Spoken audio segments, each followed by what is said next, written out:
Okay. Countdown to Torah. It gets more exciting by the excitement is building up, like it says on the poster for Hatzalah. Excitement is building.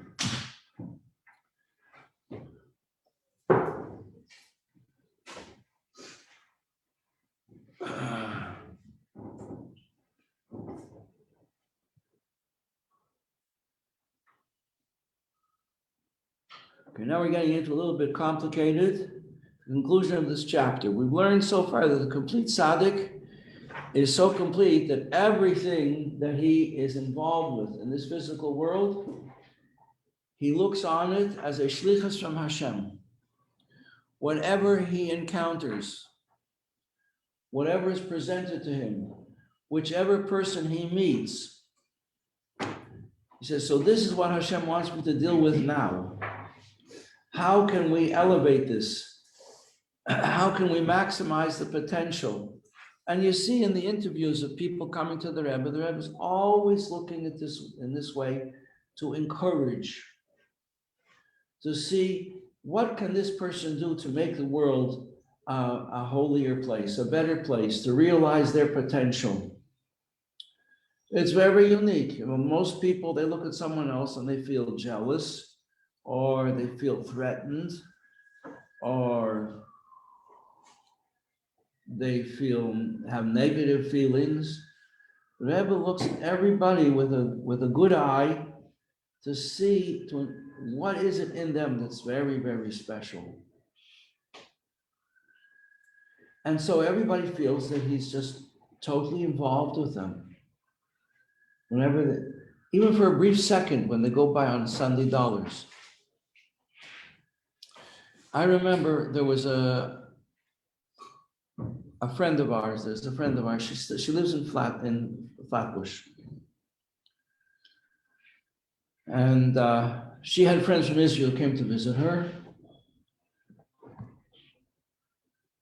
Her family was Shomer, they kept Shabbos. She kept Shabbos. Her friends were very, very assimilated Israelis, not religious, not terribly observant.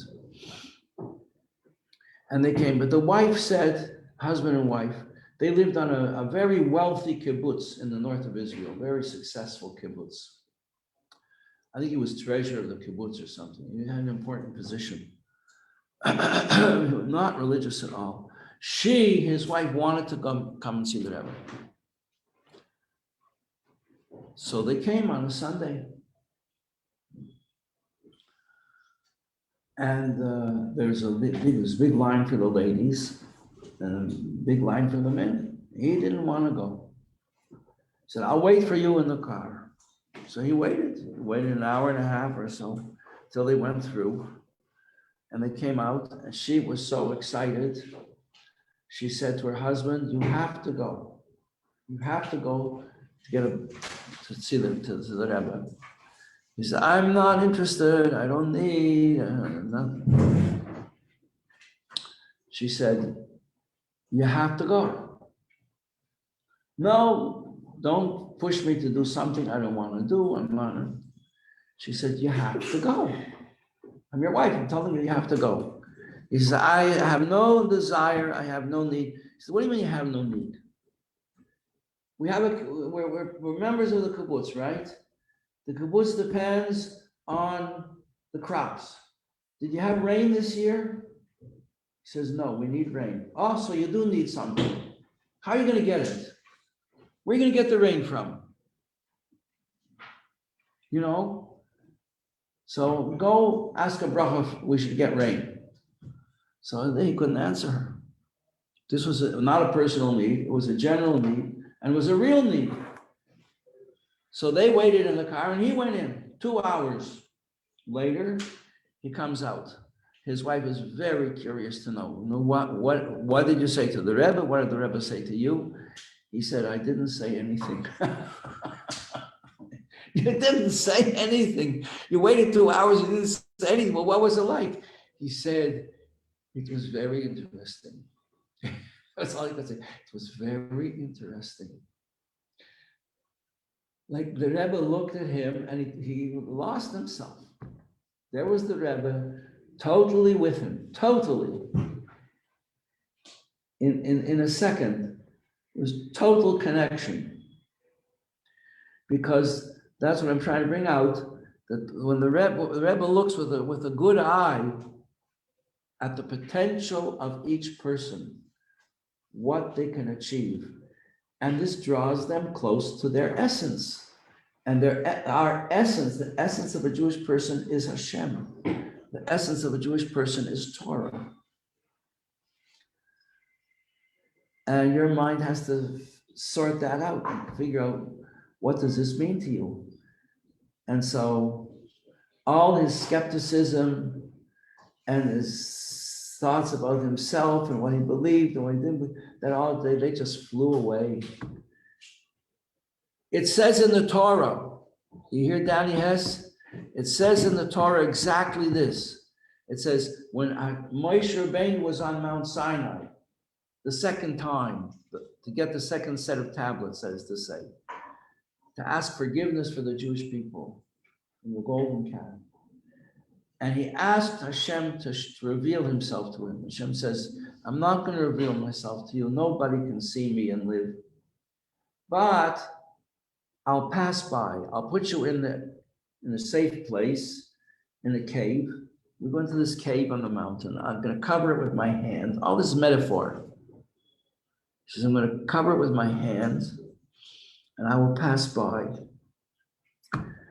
And I will teach you a prayer that the Jewish people can say at all times forever when they're in great need. And he taught Moshe at that point the prayer that's called the 13 attributes of mercy. We say it in the prayers on Yom Kippur and Rosh Hashanah, and daily when we do say Tachanun. And it says that Moshe fell on his face because one of the attributes of mercy is truth. And the sages teach us that when Moshe beheld the quality of truth, what truth really is, he prostrated himself. Now, did he prostrate himself or did he fall on his face? It's the same thing. It ended up the same. However it happened, it ended up the same.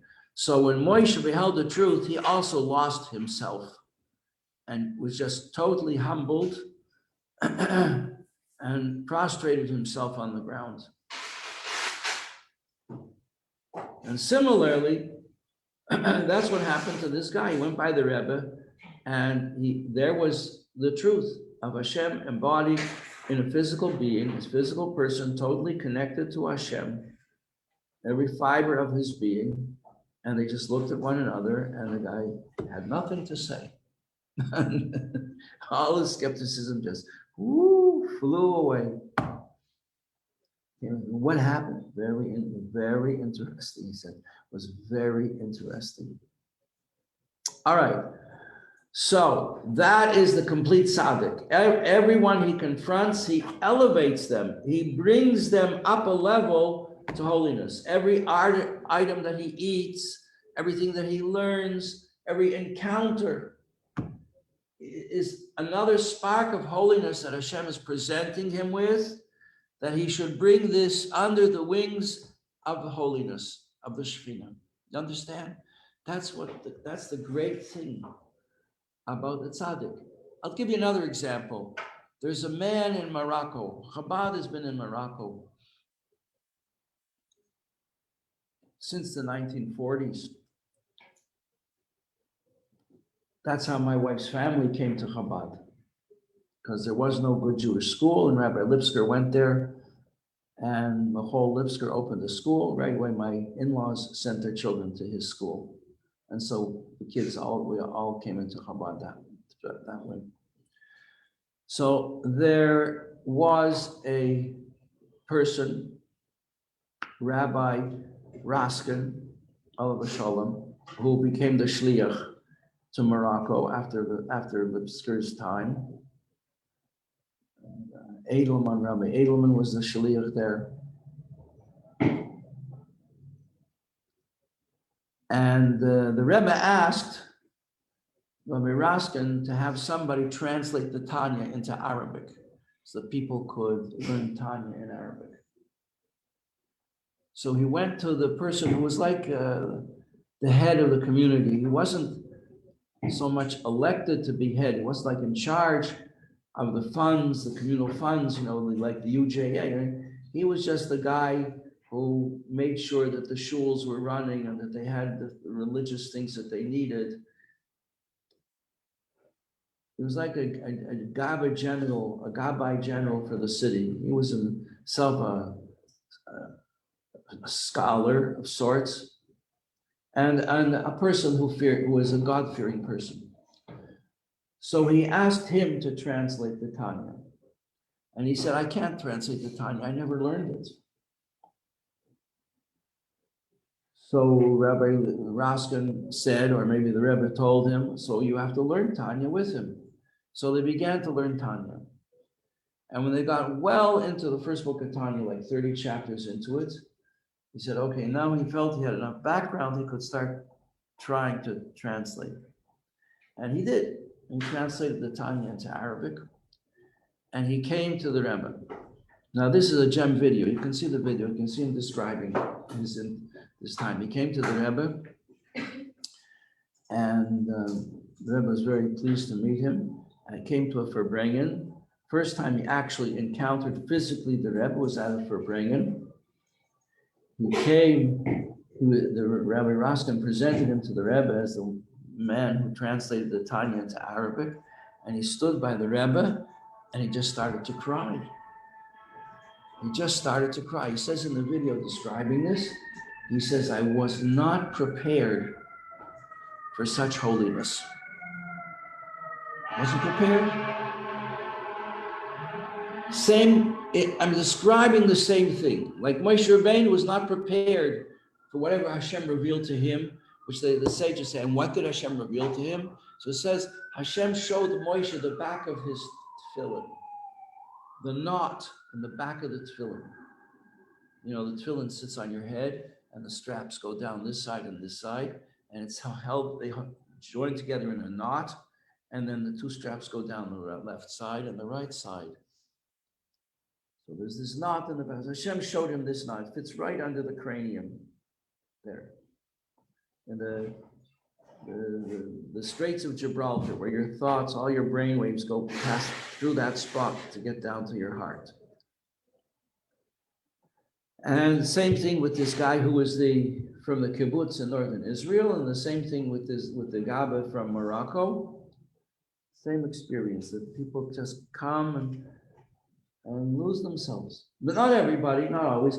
I'll tell you one more quick story that a friend of mine from England, Mr. Glick, Avram Yitzchak Glick, a wonderful personality, he was a Baal Tshuva.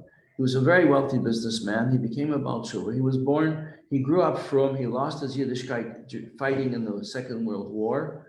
And then through Lubavitch in London, he became religious again. So that's the real meaning of a Baal Tshuva, somebody who went away from Yiddishkeit and came back. As opposed to nowadays where Baal Tshuva refers to somebody who was brought up non-religious and became religious. But it's a misnomer. It's a misuse of the term. Anyway, Mr. Glick one time brought a very prestigious Jewish lady from London, the English Jewish Society. He brought her to the Rebbe, and she had yechidus, and she asked her, how was your yechidus? She says, it was excellent. The Rebbe is such a gentleman. We spoke together, and everything I said, he agreed with.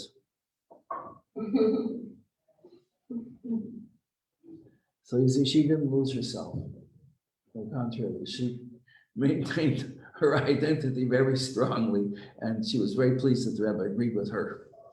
Not that she received her. Anyway, so this is the Tzaddik Gomer. The Tzaddik Gomer, everyone he meets, elevates them, brings them closer to Hashem, helps them to realize their potential.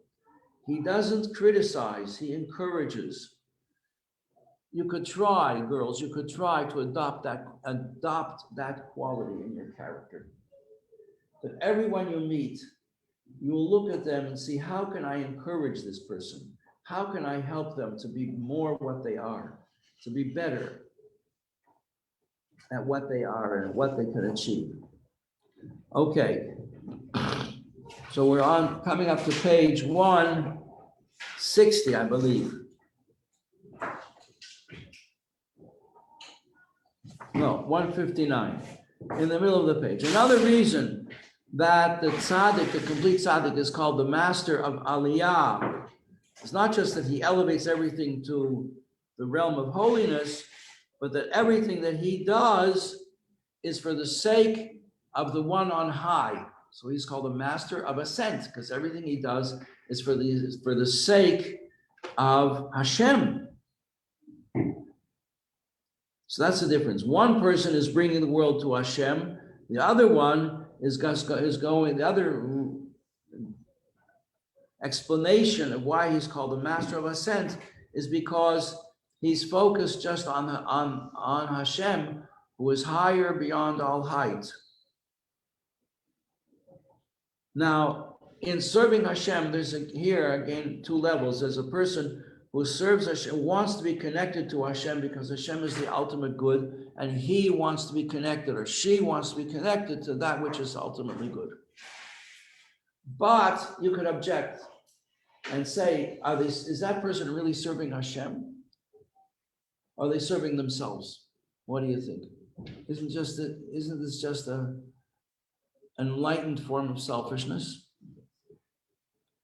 You're not in it for the money. You're not serving Hashem because you want a shidduch or a home, or because you want your children to be good. You're just serving Hashem because you want to be connected to Hashem. So is that selfish or not? What do you think, Chavavina? It's meant to be serving Hashem to serve him and get also him, not to get something in return. Nothing in return. So really, it is serving Hashem for Hashem's sake. I mean, you're not serving it for any physical thing or any pleasure, any reward, but the ultimate reward is just to be, you consider this to be the ultimate reward. Or like the Rambam writes, that every person should serve Hashem, Torah, and mitzvahs in order to merit the world to come. It's the greatest delight. And delight is the greatest motivational factor in life. Nothing greater than that. When a person discovers the source of pleasure, that will drive him or her to do everything. Why do people become religious? Because they see that all the pleasures of the world are vanity. There's nothing in them. They don't last. So why should I devote my life to them? I'm going to end up with nothing. Let me devote my life to something that's real, to doing goodness, to helping people. I'll tell you something personal. I have a son, he had a hard time. He had a hard time in life. He was victimized, whatever, blah, blah, blah, blah. And he went away and he worked his way through and he put himself through nursing school. And he just graduated, Oh Hashem. And he went to a friend's wedding. And when he was there in the hotel where he was staying in Florida, there was an emergency. And someone collapsed and he ran to be of help. And the woman had stopped breathing. She was having what you might call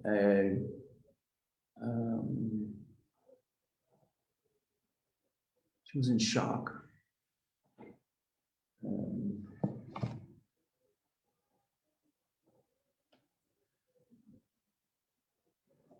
Illness when you're connected with the sugar, you don't have enough sugar in your system. Diabetic, yeah, she was in diabetic shock. And she had stopped breathing. And he ran, and he's not allowed, he's Canadian, he's not allowed to do anything here in America. But the police came and he asked the policeman if he had permission to do first aid on this woman, and Clinton said yes, so he could. And until the ambulance came, took 15 minutes, and he kept her alive for 15 minutes until she could be taken to the hospital. So for him, you see, this is the greatest pleasure. That all his life, he wanted to be involved in medicine, and finally, he did it, you see. So the idea that this is, you're going to get pleasure that no one can take away from you, that kind of pleasure. That's what drives people in life. What makes you want a certain thing is the anticipated pleasure that you have from it. So this person, the tzaddik, who serves Hashem for his own sake, for Hashem's own sake, could be that he's motivated by this sense of eternal pleasure of being connected to truth, to Hashem. But Chanabina is going to say, but that's a very high level of selfishness. You're still doing it for a reward, and she'll be right. She's right. Okay. So this is what he says on page 159, that his service of doing good, you see there in the third paragraph there, yeah, is for the sake of the one above, and most high level toward the loftiest of heights, and not, in the last paragraph on the page, not intended merely to attach themselves to Hashem through Torah and mitzvahs, to quench the thirst of their soul, which thirsts for godliness. You get it? So it's not just that you want to be attached to Hashem, you want to have, but your soul is demanding it. Soul is demanding that you should be connected to Hashem because your soul wants that very, very much. Like, you know, the famous nigun that you hear the Rebbe singing, it's Sama Lacha Nafshi, Kama Lacha Besari. My soul thirsts for you, yearns for you. Eretz like a man thirsting in the desert, yearning for water. That's how my soul thirsts for godliness. So here, what the Alter Rebbe is saying here, no, not even that. Turn the page, 160. About that, the prophet Isaiah says, I think it's Isaiah, says, if you're thirsty for God, open the Torah. He's in there. Drink and quench your thirst. And don't waste your empty words. So there's a deeper level of being of serving God, which is not even for the sake of quenching the thirst of your soul. That's a very high level to quench. Your soul thirsts for God. Anybody here on that level? But that's how you're going through the day like a person, a diabetic, thirsting for water.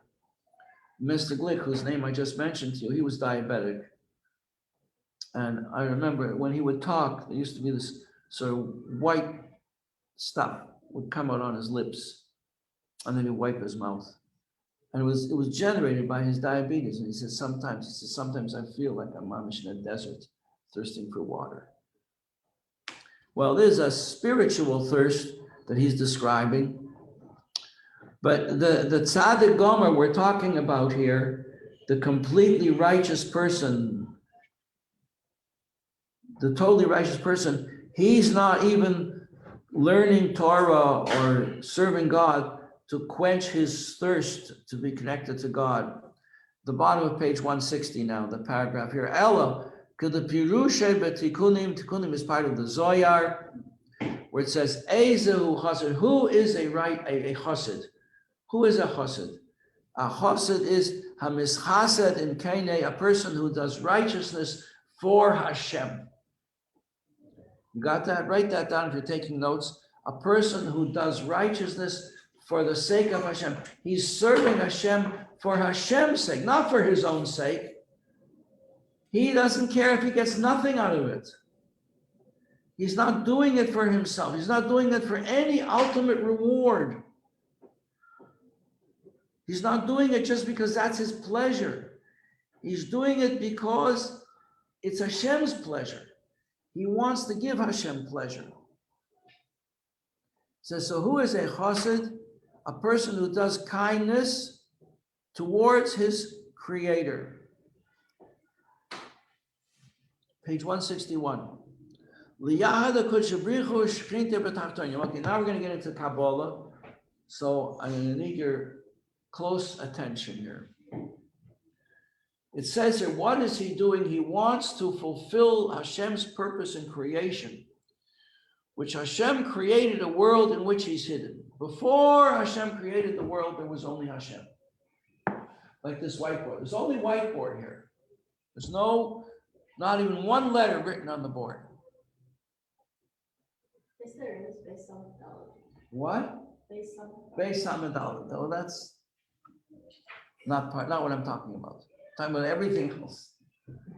Everything else is it's only whiteboard. Now I could write something on this board. Before I write what's on the board, you don't know what I'm going to write. Could be anything. I'm looking now for a marker.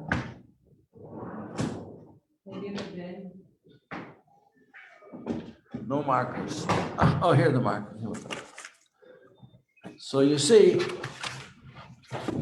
before I write something here, anything, I could be writing the whole Torah. You don't know. I could be writing my life story. I could be making a painting. I could be writing Beethoven's Fifth Symphony. I didn't do it yet. It's just the potential. The potential is infinite. The whiteness is infinite. It has no limit. It has no limitation, no size, no dimension. Okay, now here I make a mark.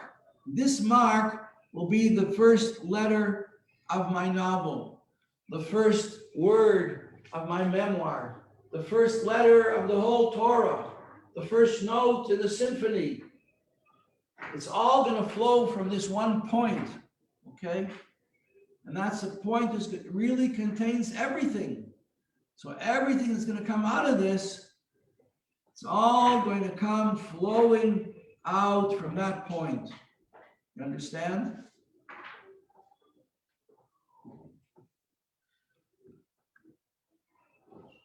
The whole creation is going to come flowing out of that point. That point is called Chachma. Chachma is the source of the beginning of all beginnings. It's the beginning of all beginnings.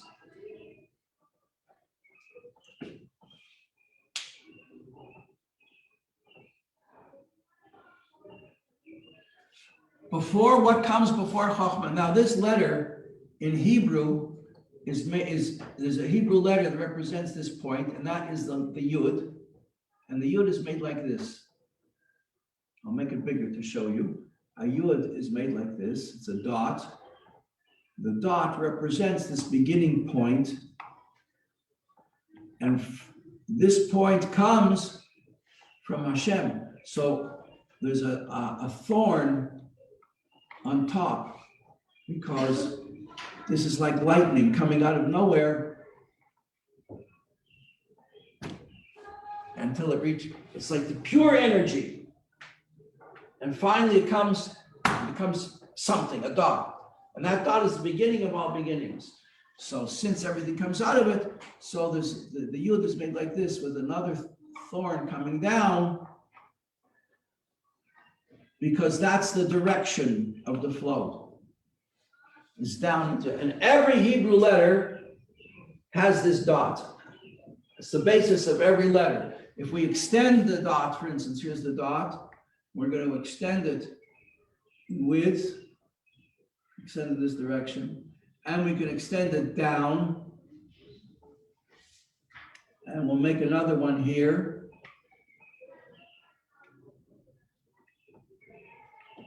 So we get a hey.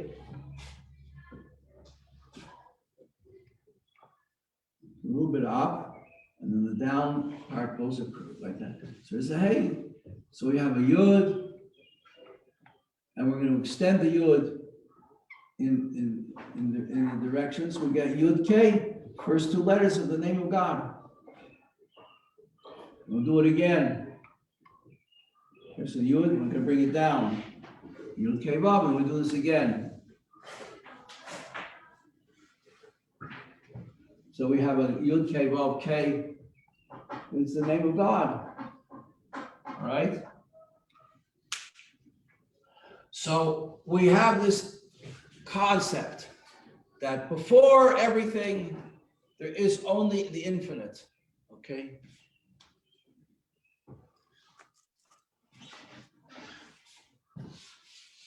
There's only infinite. And from this point where Hashem begins to reveal himself, there's a tremendous contraction of the infinite energy into just a single point. It contains everything, but in the whole, everything in creation should come out from that point. So we have two things now. We have a world, and we have before the world, the infinite. How can they connect? How can infinite connect with finite? This is the central question and problem of Jewish thought, for all Jewish thinking. And this is what Mount Sinai is all about. When the infinite comes down on the mountain and reveals itself, so that dot is like, so we say it like this.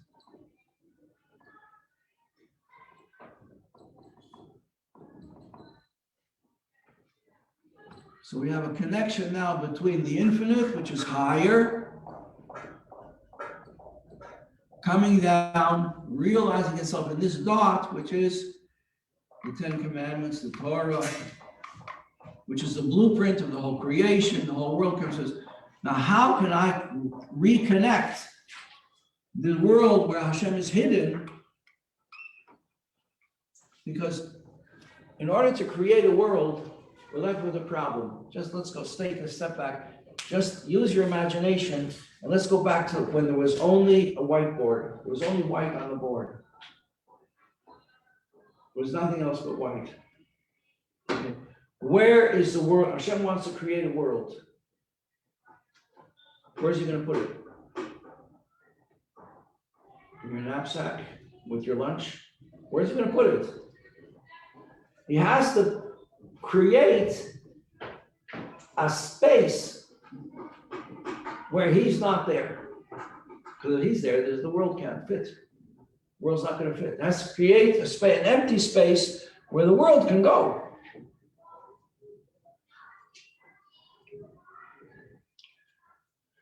So the whole creation of the world means hiding of Hashem. So everything from this point down, not just Hashem. It's not that Hashem limited himself in a point. It's Hashem hid himself.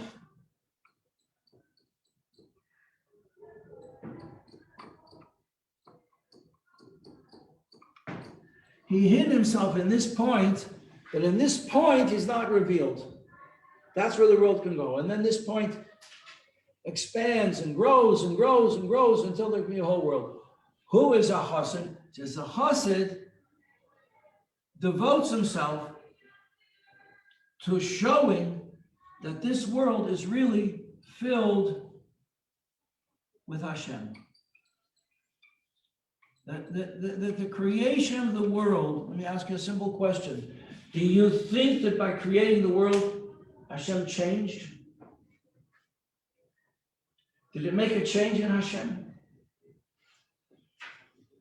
We just had Lag BaOmer. It's the 33rd day of the Omer. Look in the Tanya, the 33rd chapter of the Tanya. It expresses this idea that before the world was created, we're going up here now. Before the world was created, there was only Hashem, right? Only Hashem up here. There's no world. After the creation, we have the world. But Hashem didn't change. Hashem is the same here. Now, watch.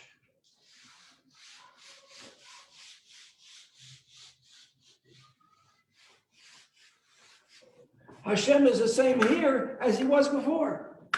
He didn't change. So in the world, this world, Hashem is here just like before. Nothing changed. Just he hid himself to the extent that you're going to see a world. You're not going to see him. And then he said, okay, Kelilach, now do your thing. Go into this world and find me. Find me and let other people see. So how are we going to do that, Sarah Cohen? How? And the answer is you're going to light a Shabbos candle.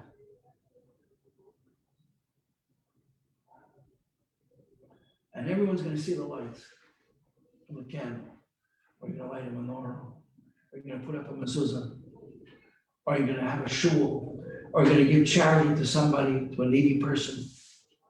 Or you're going to cook kosher food. Or you're going to say a prayer, a bracha.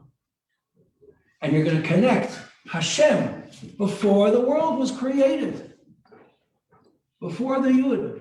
Hashem ways before the Yud. You're going to connect Hashem before He is with the way Hashem is after He created the world. You're going to connect the two. So it says, Ezel Chosid is what we're learning. What's the whole story? What am I talking about? I'm explaining to you what it says here in the Tanya, right? In this line that we came up to, where it says from the Zohar, who is a Chosid? What are these Chasidim? What do they do? What are they all about? A Chosid is a person who connects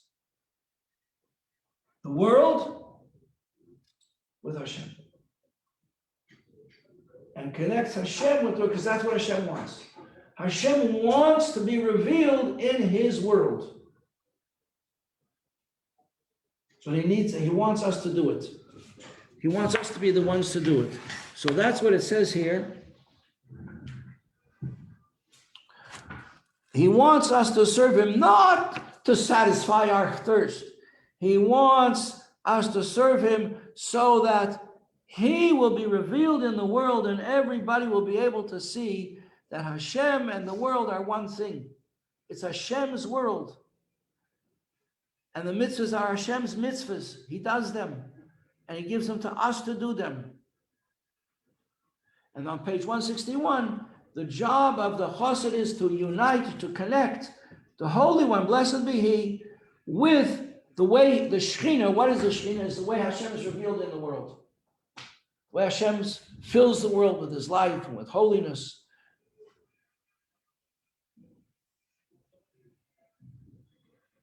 Interesting that when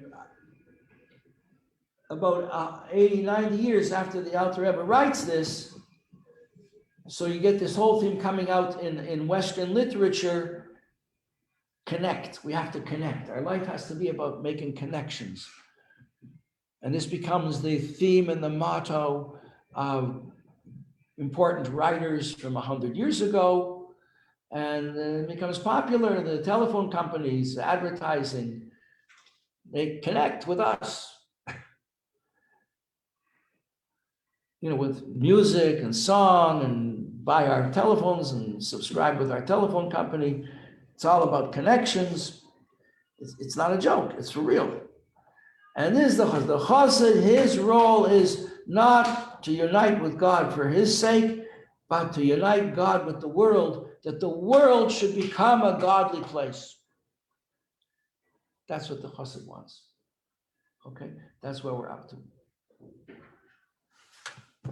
We'll continue tomorrow.